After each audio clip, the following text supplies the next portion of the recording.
Stephen A. always say? Stay off the weed. Well, the day when NFL players don't have to follow that advice may be sooner than later, folks, according to USA Today's Jarrett Bell. Here's the quote. So voters in 7 states last week approved cannabis, either for recreational or medicinal use, and by extension, advanced the argument that the league's ban on it is like something out of the Stone Age. If the NFL wants to be progressive, it can make a strong commitment to funding some of the research being conducted to study the effects of marijuana usage. After all, in pledging to the long-term wellness of its players, benefits could improve the quality of lives. Max? Yeah. Is Jarrett Bell right? You know, yes, he's absolutely right. This is absurd. And we just went through an election where there was a disinformation campaign that wound up successful.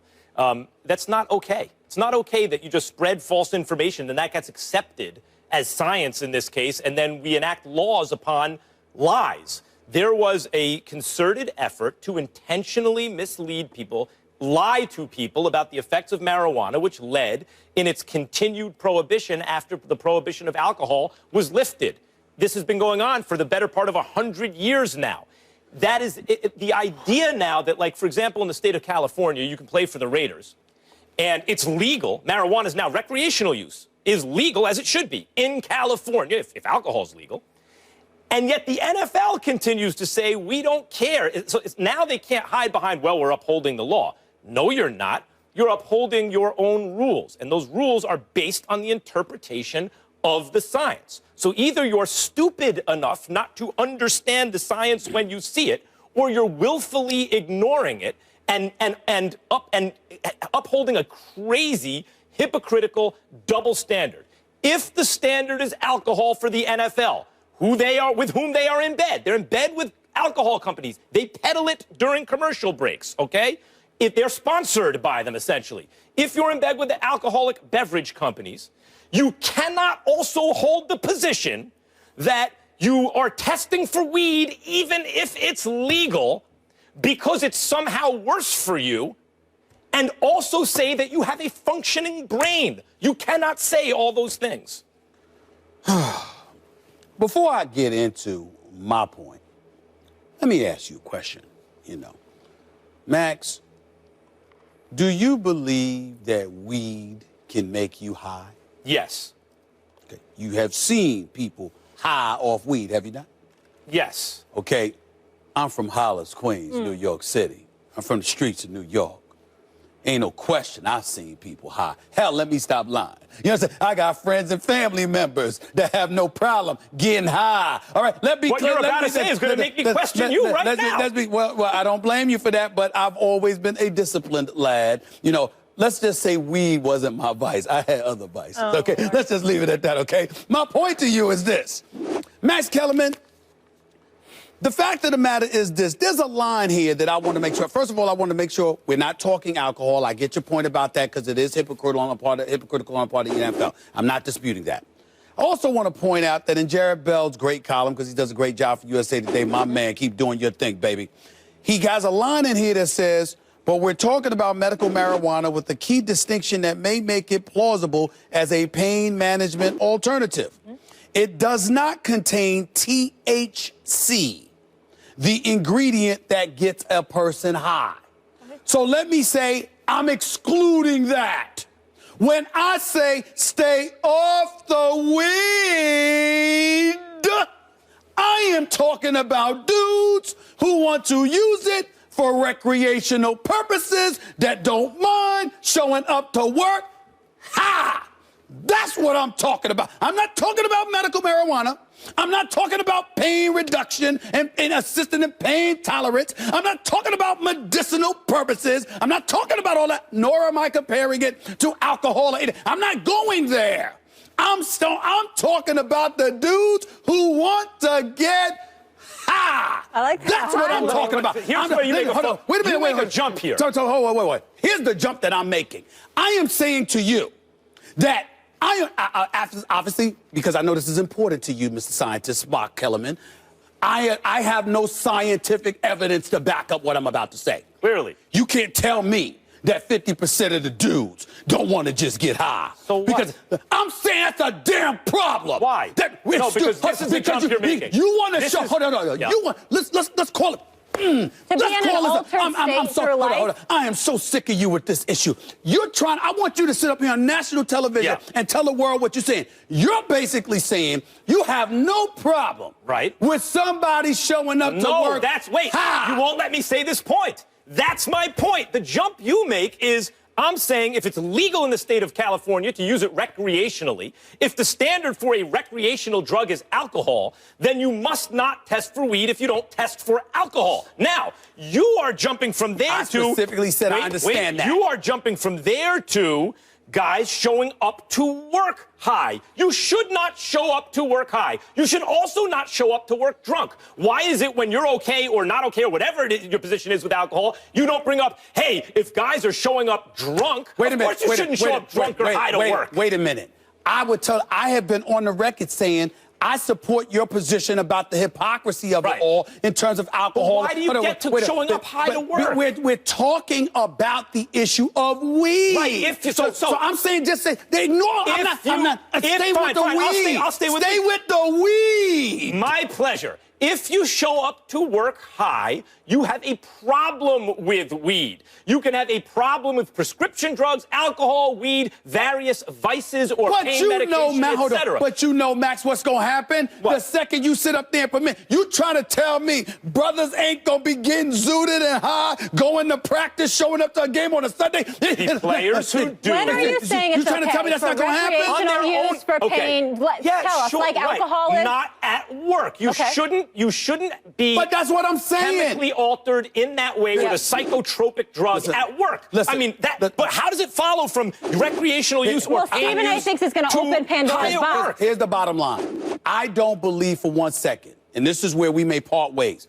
I don't believe for 1 second that these brothers, and I say brothers, I'm not talking about just black men. I'm talking about black, white, everybody, okay? Yeah. I'm saying these are dudes. Yeah. These dudes that can't stay off the weed, these dudes are doing it now when they got millions of dollars at stake and jeopardizing their livelihood to puff and pass. Excuse me, all of a sudden it's going to be legal and now you're going to discipline yourself? I don't believe it for 1 second. You say don't go back way. You say don't go back to alcohol, but it's impossible to avoid when you make that argument. Alcohol is more addictive than marijuana. But that's not up for debate. So are guys showing up drunk? I guess the answer is yes, but you have no problem with that. 2 seconds ago, you just acknowledged that we weren't going to talk about the alcohol because there's no dispute there. I'm tired of you doing that. There's no dispute. I totally argue against legalization of alcohol. If we had an argument about alcohol, I would say the same thing you're saying. So why do you keep bringing that up? We're talking about weed. Because my point is there is a standard set,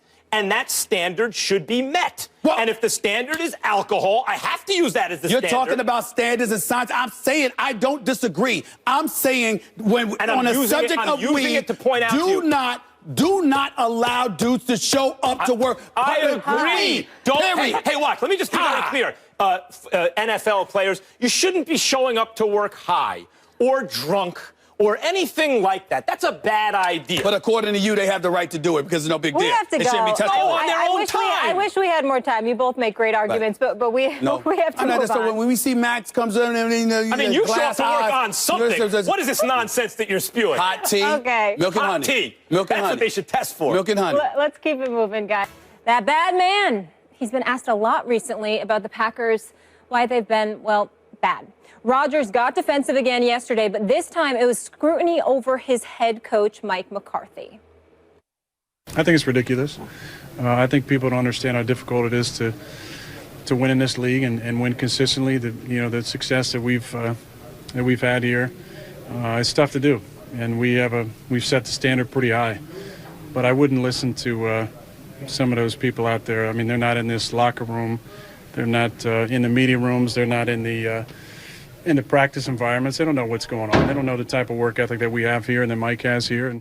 All right, so things obviously not going so hot for Rodgers and the Pack right now. And a handful of ESPN insiders graded his season so far, ranging from a C to a B. Max, what would you grade Rodgers' season so far? Well, anyone who gives him a C or a B is wrong. It's an A-.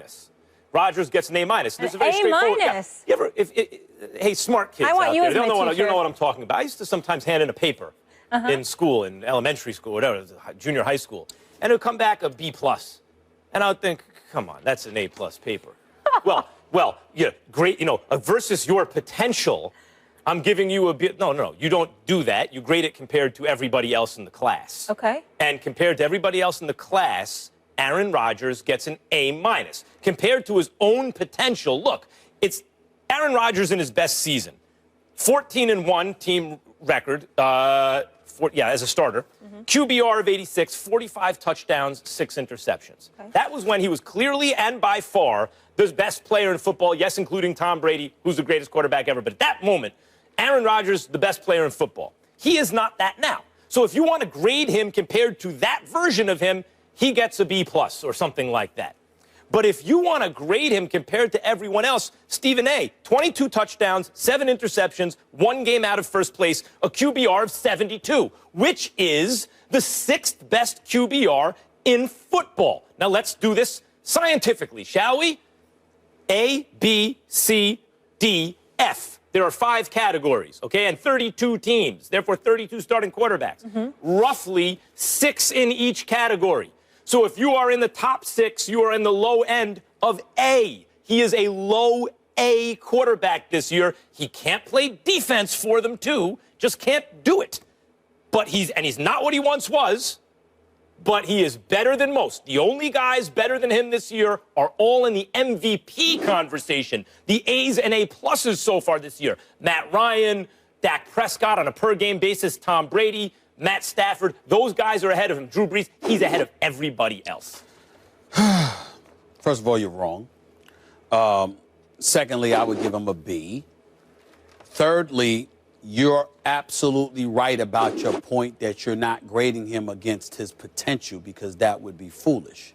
But you have every right to grade him against a resume he has already established. That's not potential. That's fact. That's what he has put forth before our very eyes for years and years and years. And by virtue of your sheer concession that he is not what he used to be, that automatically disqualifies him from any kind of A grade, plus, minus, or regular. It doesn't apply. Let's go to the B range. Let's call this what it is. Aaron Rodgers, and I keep getting on you. I can't believe with those eyes you don't use the eye test. You read numbers all the time, and I get that. I just cannot believe you still have not leaned on the eye test. I don't understand. I need these. Are you falling in love with me or something? You're always gazing into my eyes. I need these. You're one person. If you had glasses, something would be wrong. Something would be wrong with this world, okay? You don't need them. But listen, here's the deal.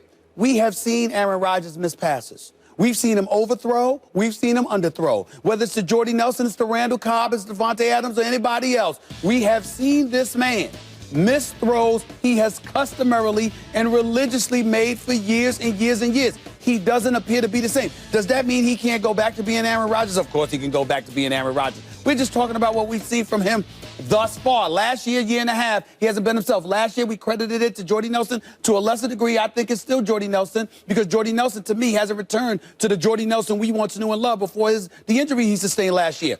Now, let's get to why Aaron Rodgers made the statement that he made in defense of Mike McCarthy, which I also think he's wrong about. If there is one thing that annoys me to the end, is when these guys want to bring up how y'all don't understand how hard we work and what work we put in. Damn it, you know that. You know this is about results. Grow up. You know this is about results. It's about what you do on Sundays and Mondays, or in this day and age, Thursdays. Whenever the hell you're playing your games. You're absolutely right.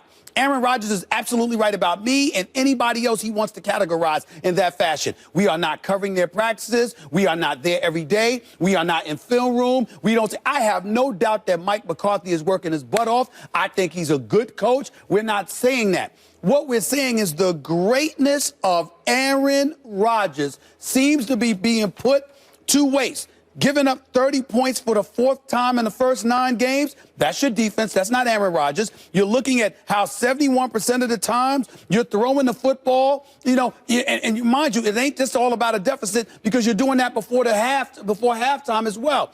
They're relying totally on Aaron Rodgers, but they're not getting it done. And I'm looking at Mike McCarthy. They're 4-5. Wait a minute. They're 1 game out of first place. Time out. He doesn't play defense. Wait a minute. Y'all are acting like somebody is saying, Mike McCarthy, you need to get fired. No. What folks are saying is, excuse me, this guy is one of the greatest ever. You are the head coach. Y'all have not been to the Super Bowl since 2010. It does not mean that you're supposed to get there every year, every other year, whatever. We're saying that the quarterback position is so important that if you can go 6 years without this dude, there are several coaches that some of us might look at and say, if they had Aaron Rodgers, it would be a different result. That's the price you pay. The GM. That's the price you pay when you have somebody that great. Why y'all acting like y'all don't know this? That may be a GM issue, not a coach issue. But I want to get back to Aaron Rodgers, because the question is, what grade do you give him? And you fell right into it. You started comparing him to a standard of perfection. I started comparing him to a standard he established. Right. He established. Compared to his own standard. I don't care who you are. Compared to the other quarterbacks. No, 4 and 5. I have a right to do that. I have a right to do that. I have a right to look at Aaron Rodgers. And if you have a right to say that Tom Brady is going to fall off a cliff in 16, 14, 12 months from now, I have a right to sit there and look at Aaron Rodgers and say, questioning your right to be wrong? I'm saying, Aaron Rodgers, these are the standards you have set. Has age, attrition kicked in? Are you not what you used to be? Compared to the best version of himself, he's something less than an A. But if the question is, what grade do you give Aaron Rodgers and all the other quarterbacks this year, that means you're comparing them to each other.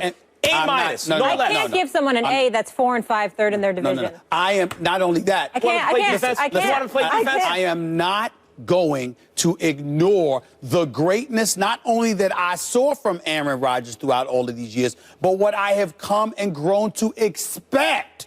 The fact is that ain't what we're getting. And you're looking at the problems around him, and you're saying, McCarthy, guys, help him out. This happens in boxing sometimes. In boxing, one fighter's winning every round decisively. The other fighter starts to do better. So relative improvement gives the fighter the round. It's like if Stephen A. comes closer in a debate, people think he won the debate because I'm usually winning by such a wide margin. It's not fair to compare someone to themselves. All I know is I wish you guys were my teachers, because you're generous trainers. Speaking of drugs, coming up after the break.